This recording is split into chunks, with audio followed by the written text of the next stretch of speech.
What is up, y'all? We are back at it again. Tonight would be Matthew chapter 16, and we'll try to knock it out in less than 10 minutes. Starting with verse 1, leaders demand a miraculous sign. One day, the Pharisees and Sadducees came to test Jesus, demanding that he show them a miraculous sign from heaven to prove his authority. You know, at this point, no matter how many miracles Jesus has done, the Pharisees and Sadducees just don't believe. Verse 2, he replied, "You know the saying, red sky at night means fair weather tomorrow. Red sky in the morning means foul weather all day. You know how to interpret the weather signs in the sky, but you don't know how to interpret the signs of the times. Only an evil, adulterous generation would demand a miraculous sign, but the only sign I will give them is the sign of the prophet Jonah." Then Jesus left them and went away. So they was testing Jesus, and Jesus didn't fall into their trap. You know, he could have impressed them if he wanted to, but he didn't have to.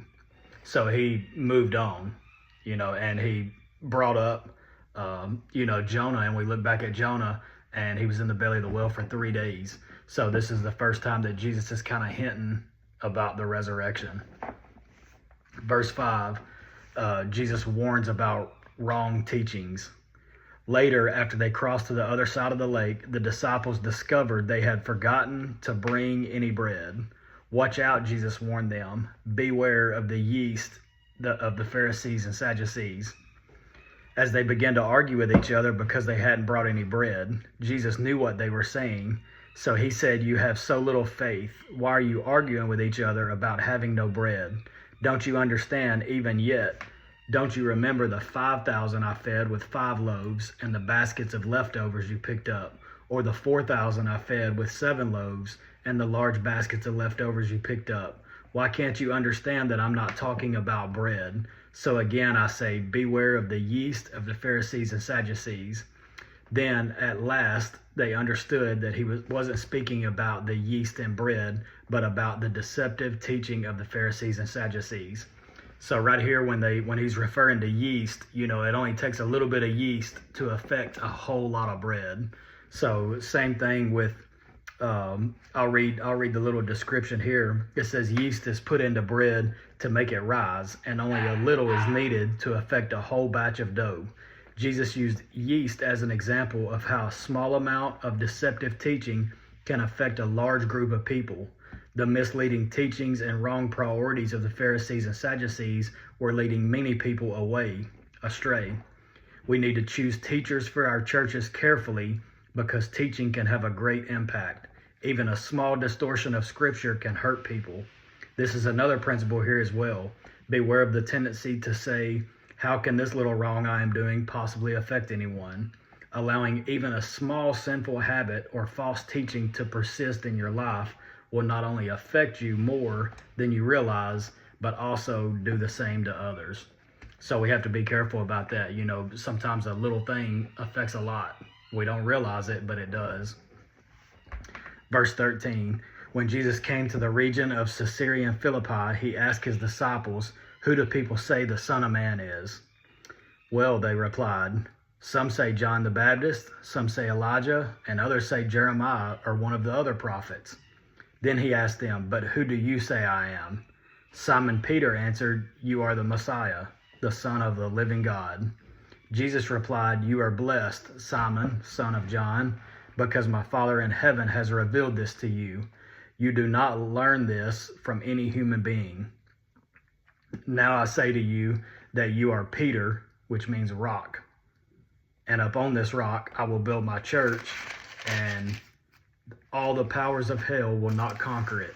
And I will give you the keys of the kingdom of heaven.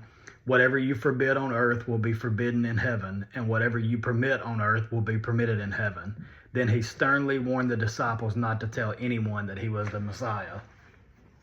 We'll move straight in. So, you know, we hear that all the time, "Up on this rock I'll build my church, and the gates of hell will not prevail against it." This is where this is at, Matthew chapter 16. So going into verse 21 here, this is Jesus predicting his death for the first time.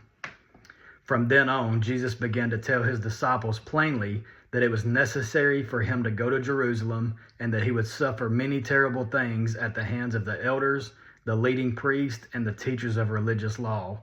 He would be killed, but on the third day he would be raised from the dead. But Peter took him aside and began to reprimand him for saying such things. Heaven forbid, Lord, he said, this will never happen to you. Jesus turned to Peter and said, Get away from me, Satan. You are a dangerous trap to me. You are seeing things merely from a human point of view, not from God's. Then Jesus said to his disciples, If any of you wants to be my followers, you must give up your own way, take up your cross, and follow me. King James Version says, deny yourself, and then take up your cross and follow me. If you try to hang on to your life, you will lose it. But if you give up your life for my sake, you will save it. And what do you benefit if you gain the whole world but lose your own soul? Is anything worth more than your own soul? For the Son of Man will come with his angels in the glory of his Father, and will judge all people according to their deeds. And I tell you the truth, some standing here right now will not die before they see the Son of Man coming in his kingdom. So he was telling them right there that some of them would be able to witness the death. That, people standing here right now will witness it. We'll see the Son of Man coming in his kingdom.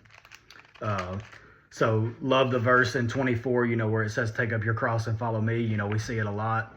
I'm sure almost everybody has heard a message over it before, but at the end of the day, it's the truth. We never find peace or joy or happiness until we deny ourselves and follow Jesus.